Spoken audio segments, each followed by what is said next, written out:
Des images inédites des cimes du volcan Tupungato, prises au piège dans les glaces depuis plus de 40 ans.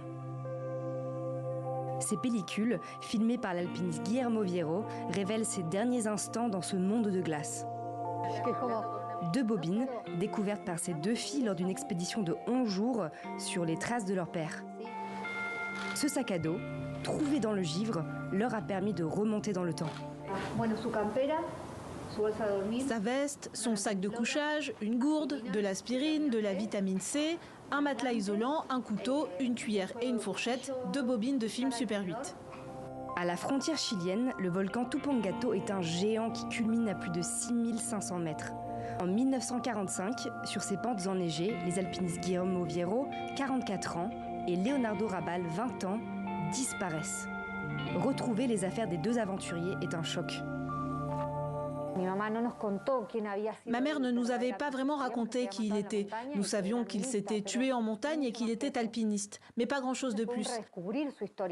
C'était donc une redécouverte de son histoire, une prise de conscience. On a eu un père, il a eu une vie, une histoire. C'était comme le découvrir à nouveau. Redécouvrir un père et sa passion pour le grand froid, pour les grandes aventures. L'aventurier s'était attaqué au sommet du Tupungato par sa face est, la plus difficile. Avec son acolyte, ils sont les premiers à l'escalader et les derniers. Ce versant n'a jamais été gravi à nouveau. Guillermo a réalisé un nombre incroyable de premières ascensions. C'était un géant de l'alpinisme. Comme on parlait des grands footballeurs, de Maradona à l'époque, et bien dans le monde de l'alpinisme, c'était Guillermo Viero. Il a vraiment laissé une empreinte majeure dans l'alpinisme et dans les Andes. L'ascension de l'Aconcagua, point culminant de la cordillère des Andes, celle du volcan Tupungato, des exploits révérés dans les cercles d'alpinistes internationaux.